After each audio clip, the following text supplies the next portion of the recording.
News 13's national championship coverage.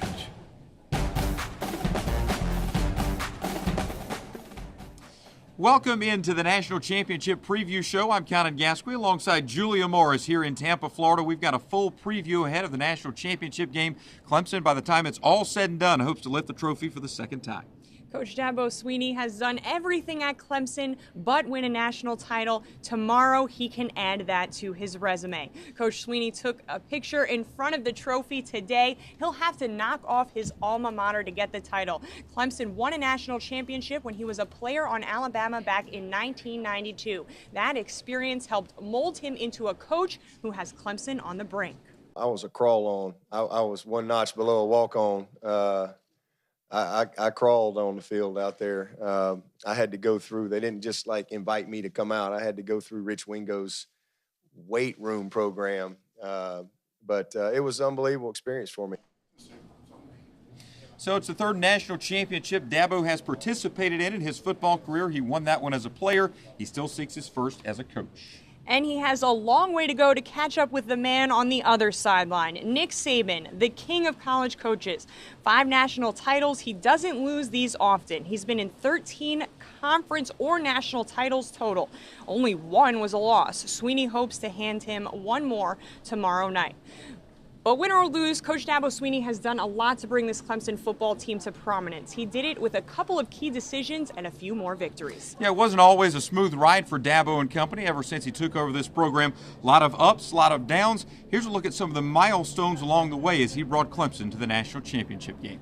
The end of 2010 essentially marked the beginning of a new era. Clemson lost the Meineke Car Care Bowl to South Florida that year.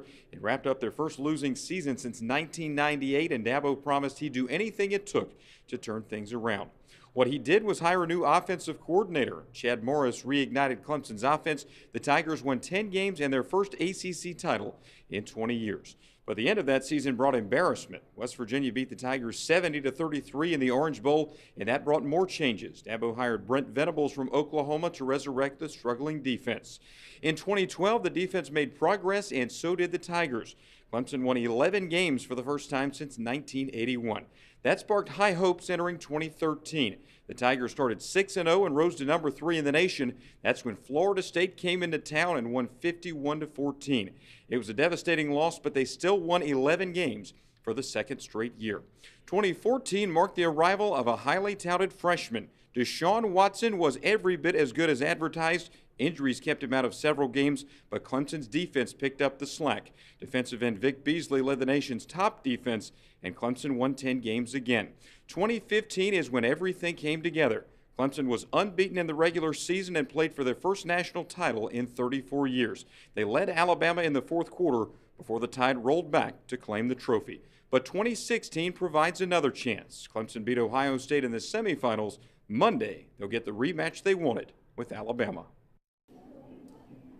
So that's a look at how Clemson got to this point. Coming up, you'll find out a player who could help them get over the top. Hunter Renfroe has been a key part of Clemson's receiving corps this season. You'll hear my one-on-one interview with the Saucony star coming up next. News 13's national championship coverage.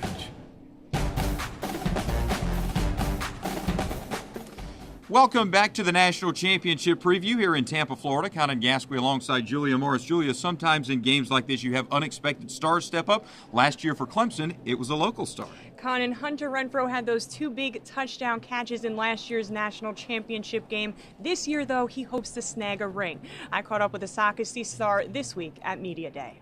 Hunter, talk to me a little bit about this moment. You know, you started here as a walk-on. How surreal does it feel to be in this moment? Yeah, it's surreal to be here in a hockey stadium in Florida. Never thought I'd be here, but to be back in the national championship is pretty cool. And we didn't know if we would get back last year, and so just a blessing for us to be back. Talk to me a little bit about how you got to Clemson.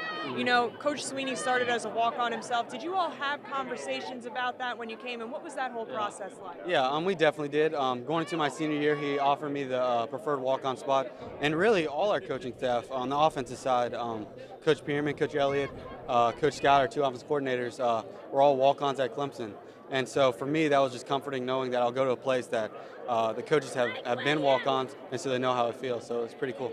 What did they tell you that you would have to do to earn a place as a scholarship player? Not necessarily told me anything I had to do, but just something my coaches at Soxy told me was just have fun, enjoy the moment. Football's short, and don't make it a job. And when you make it a job, you need to stop playing because it needs to be fun. When you finally earned that scholarship, what was going through your head? What did you tell your family and all of your friends in that moment? Yeah, so I called my mom. I was definitely thankful. I knew it helped out a lot over the next couple of years, but Coach Winnie told me I'd have to earn it back every year, and so I knew I had some work cut ahead for me still. So, just an unbelievable experience and one I'll never forget. Let's switch gears a little bit and talk about the big game, but let's go back to last year's game first. You had such a big game last year. What was going through your head when you make 2 touchdown catches in the national championship? Yeah, I mean, 2 touchdowns. I knew that's something I would be able to tell my kids one day for sure.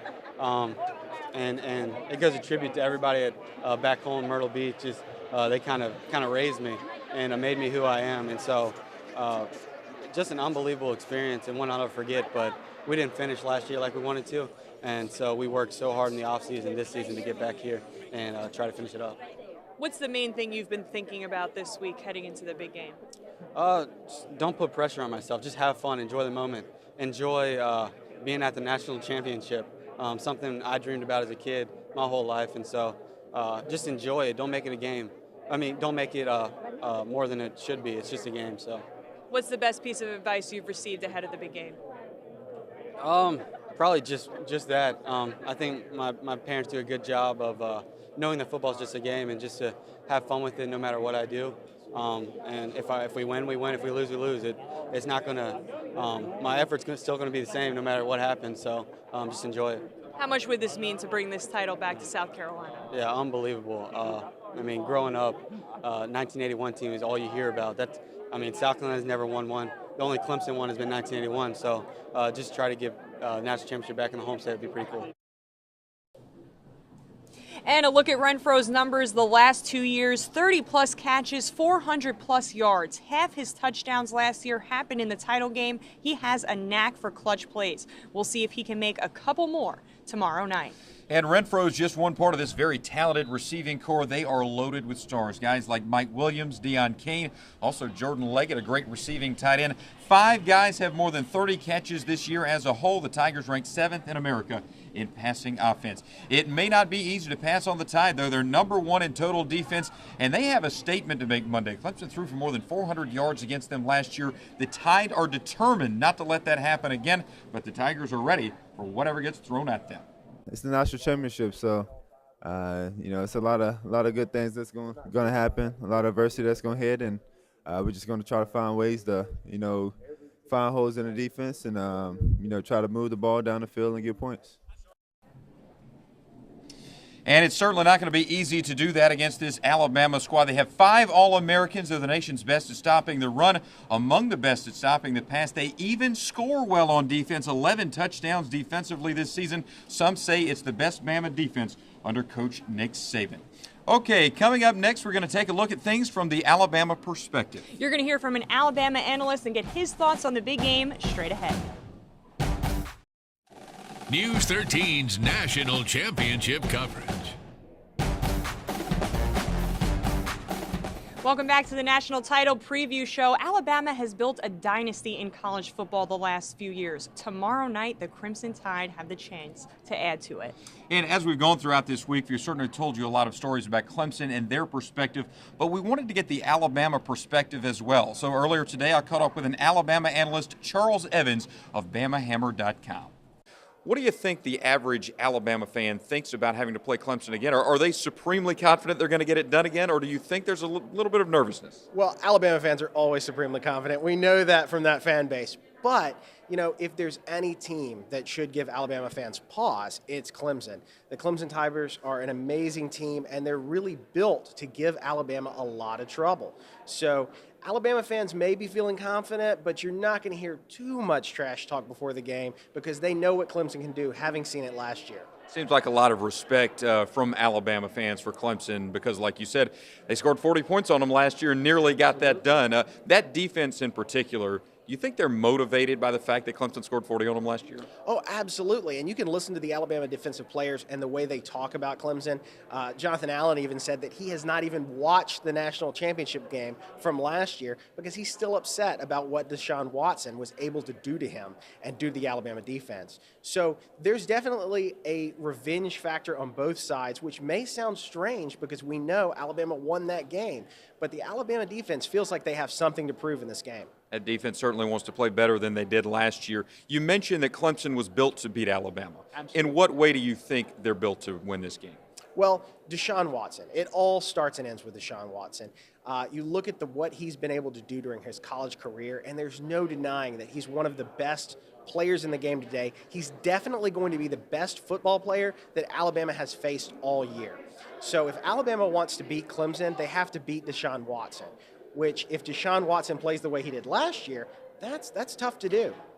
One of the interesting storylines, maybe the most interesting storyline in the week leading up, is the decision made with the offensive coordinator.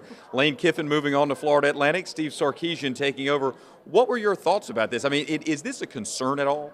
Well, it's got to be a concern because it's a huge decision. And, Nick Saban and Lane Kiffin, they can talk about it being a mutual decision if they'd like and phrase it as, we both love you. We're just going to live at different houses. Mommy and daddy love each other. And that's fine. But in the end, this is a huge change the week of a game. Now, if any team can handle it, it's Alabama because of the way they prepare. But I think in the game, you're going to see, even for Steve Sarkisian, who's known as a guy who likes to throw it around, you're going to see an Alabama offense that tries to do things a little simpler. Certainly easy to understand why all these Alabama fans are so confident going into this game because of all the success they've had. Julia, this is going to be quite a challenge for Clemson tomorrow. Let's take a look right now at the 3 keys Clemson needs to pull off a victory tomorrow. Key number 1, hold on to the football. Alabama has 11 defensive touchdowns this year. Clemson has had trouble with turnovers. The Tigers can't afford that tomorrow. Their quarterback isn't worried about that going in. I don't really focus on that because I focus on, what we have to do on our side of the ball. And, they just do a good job of getting the turnovers and creating those into touchdowns and points. So, I just focus on what I got to focus on, and I don't really, focus on what they have going on over there. Key number 2 for the Tigers, stop the run. The Crimson Tide, they always run the ball well. This year, no different. How about Bo Scarborough? A huge game in the semifinal win over Washington. If he does this again, Bama can keep that Clemson high-powered offense on the sidelines. The Tigers are going to have to find a way to slow him down to win this game. They got a tough offensive line and 3 really good running backs, so we're going to have to put on our big boy pants, be ready for whatever they throw at us, and just go out there and try to dominate the trenches. If they beat us in the trenches, then that's the game. You don't win a game like this without playing well in the trenches. Key number 3, special teams. This is what it all came down to last year. An onside kick and a kick return for Alabama. That helped the Tide pull ahead in the 4th quarter. This could be a close game again. Clemson may need a big performance from special teams to be the difference.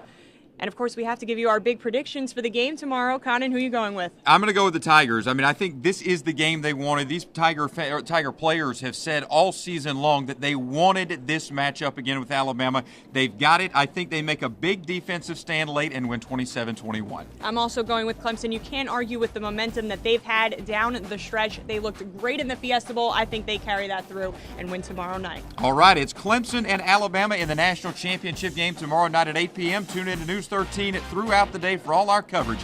Have a great night.